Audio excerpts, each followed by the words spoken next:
Two down and one to go, but a new name on top of the timesheets at the second day of Formula One pre-season testing. Carlos Sainz has set the pace today in Bahrain. From Racing News 365, my name is Nick Golding, and I'm joined by Racing News 365 lead editor and our main man in Bahrain, Ian Parks. Ian, Ferrari on top, a new face, not Verstappen for a change, but it's not been completely plain sailing for the Italians today.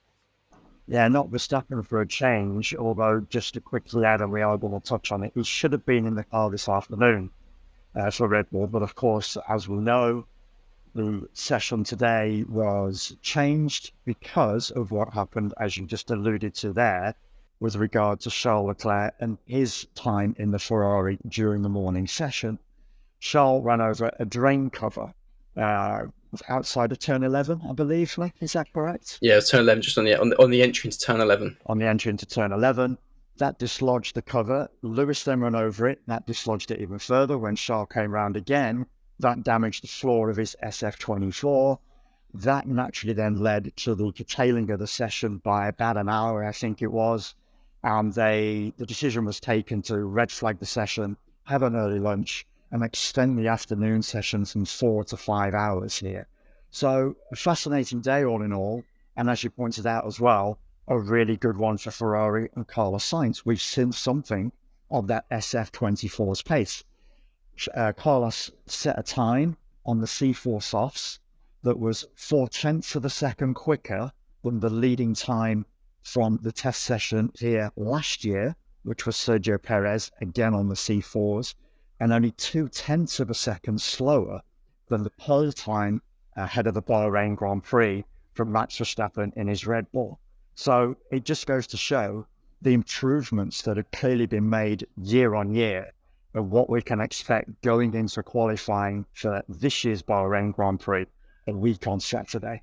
Now, Aston Martin representative Pedro de la Rosa, XF1 driver, there's been whispers he's getting a bit nervous that his race lap record at Bahrain might be in jeopardy next weekend. On TV, the cars have looked so much quicker. In person, though, has that increase in speed really been apparent?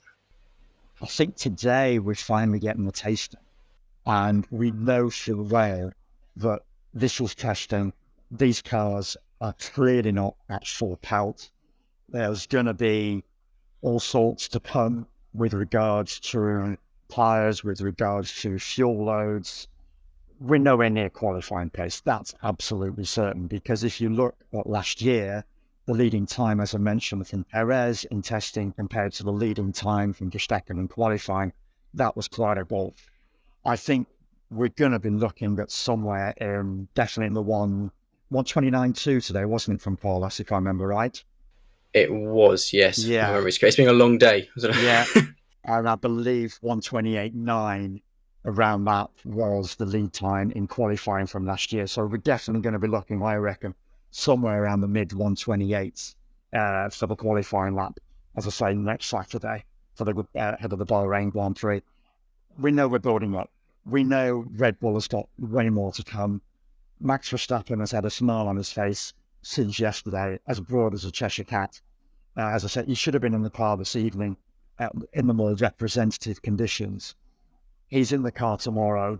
He's going to get a taster of that RB20 again, which, just to let you know, not long having come out of a session with McLaren team principal Andrea Stella, he said that on the unveiling of that car, he looked at it and went, wow, that basically Red Bull have been brave with what they've done. I certainly wasn't expecting it. He was expecting more of an evolution on the RB19, but instead a little bit more of a revolution, based, of course, on the fact, as we well know, that Red Bull was so far ahead last season that they began development on that RB20 way before anybody else could begin development on their cars for this year. That, of course, has given them the advantage. It was a point made by Stella, I think, on numerous occasions last year, that he was always concerned how much of an advantage would Red Bull have going into this year, given the additional development time. Now we know they had so much time on their hands, they were able to develop a different car. We have not seen the full potential of that RB20 as yet. That's going to be the fascinating thing to see going into the Bahrain qualifying, that's for sure. You mentioned there that the McLaren team principal, in regard to RB20, he said, wow, Red Bull was saying, wow, for the wrong reasons this morning. And a little bit this afternoon, obviously Perez's running was initially halted because of a brake fire, and then this afternoon he kind of crawled around the entire final sector. He still set the most number of laps today and obviously ended it in P2, was the quickest driver on the C3 tyre. So for me, I think it's been quite a positive day for him. But do you think he'll be frustrated to have had those two issues? Should Red Bull be worried by these potential, can we say teething problems? Teething definitely, but again, just to highlight, that's what testing's all about. You get these teething problems out of the way. And if you recall last season, Red Bull and Verstappen in particular were impregnable. That car was near enough bulletproof. It barely had an issue throughout the entire 22 Grand Prix. I had the privilege this morning, if you want to call it that, of being right in front of the Red Bull garage. When Checo came in, it was very quickly wheeled back into the garage, and as soon as they took that tyre off, the right front tyre, there was a burst of flame, very quickly dealt with. Yes, will compromise the degree of his running. I think he was in the garage for just over 30 minutes.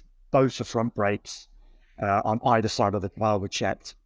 He lost 32, 33 minutes in total. But as you pointed out, he still went on to set the most number of laps across the day.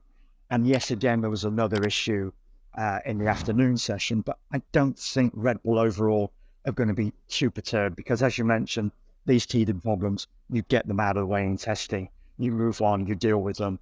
And then come the Grand Prix a week, just over a week away now, that's when they should be firing on all cylinders. But from your perspective, what did you make of it all, Nick?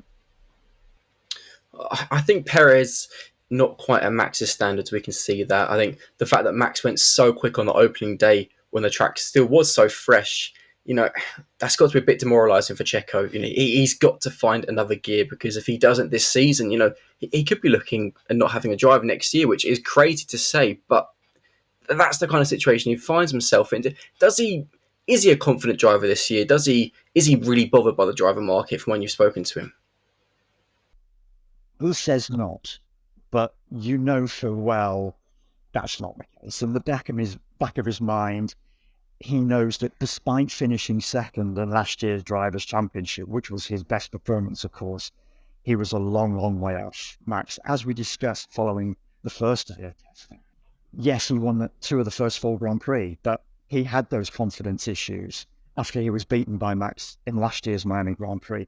Is he carrying those into this season? You would expect that because it is a very different car. Is it going to give him the confidence? That's been the overriding question mark coming into testing.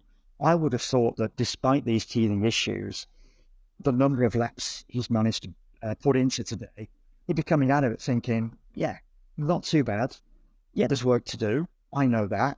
But overall, I've got a good impression with this car. And I think that's the way he's going to come out of this test in particular, that there's something within that car that he can build on this year going forward into this season. And hopefully, we all want it. We want a good, solid intra-team battle because if the other teams aren't quite ready yet to match Red Bull, we've got to have Sergio and Max going at it to give us something to hang the start of the season on, pretty much as we did last year before it all fell away for Checo. On the topic of Red Bull team principal Christian Horner, it's well documented the current investigations that are going on. McLaren CEO Zak Brown has had a few words to say today, and obviously Toto Wolff recently as well. What was said? It's been fascinating these past couple of days because we had the launch last week of the RB20 and Christian was there. He flinted up to a degree of questioning. Naturally, he cannot discuss the case specifically. We know he's being investigated for what has been described as a charge of inappropriate behaviour. We cannot go into the details of that for obvious reasons. There is another person involved in this investigation, and for the sake of that person, their integrity has to be upheld. We also know that Christian was investigated by a member of the King's Council just under 2 weeks ago now with regard to this case. We're waiting for that report from that person to come to light. So hanging over the launch and hanging over this particular test so far, we've had the situation regarding Christian. At least we've been able to ask questions of Toto. We've been able to ask questions of Zach. Toto, for his part, he said that it's an issue for all of F1, that it's something that the sport needs to learn from. On Zach's part, he said it's not the kind of headlines that F1 wants or needs right now. And it's right, we want to focus on the sport. This is something very different that F1 has not been faced with, certainly in my time covering the sport, and I've been doing this for quite a number of years now. So, of course, the FIA, on their part, they've said they're committed to holding the highest standards of integrity, fairness, and inclusivity within the sport. F1, for their part, are hoping that this matter will be clarified at the earliest opportunity. That statement was just over a week ago now. We're still waiting, pretty much, for this situation to be resolved. What we don't know is it going to be resolved in time for the start of next week's season opening Bahrain Grand Prix? It's a case of we're waiting, we're watching. It's an interesting one. It's an interesting thing that's hanging over F1 at the moment, and it just wants everything sorted and resolved as quickly as possible. Well, obviously, you mentioned there we all want it to be sorted as quickly as possible so the focus can get back on the racing, which gets underway next week in Bahrain. Just finally looking ahead to tomorrow, the final day of testing already, which seems ridiculous to be saying. And Max Verstappen is back in the car tomorrow. You might have noticed that we've not really mentioned him today because he wasn't driving, as Ian mentioned. Is tomorrow going to be the Max show? Unfortunately, I think yes. I think we're going to get to see a little bit more of that RB20's potential. And truthfully, McLaren, Ferrari, Mercedes, Aston Martin can also give us a little bit of a flavour of what they might have up their sleeve as well, because we want to be fascinated by this season. We want to be intrigued. We don't want another Red Bull Verstappen whitewash. Certainly for those of us that are not Red Bull or Max Verstappen fans, of course, they want him to chance the competition. That's obvious. But for a fascinating F1 season, and I'm sure you're going to agree with me on this, Nick, we want it to be exciting, unchecked. We want good racing. We want Max to be pushed. We want Red Bull to be tested.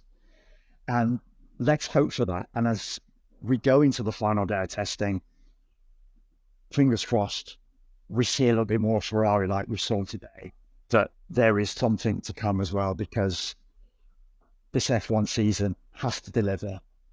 It delivered in a certain respect last year. It gave us Max and Red Bull dominating the sport, something we'd never seen before, certainly not to that level. But this time round, I don't want that spilling over into this season. We really need something to captivate our imaginations. From your perspective, you must feel the same as well.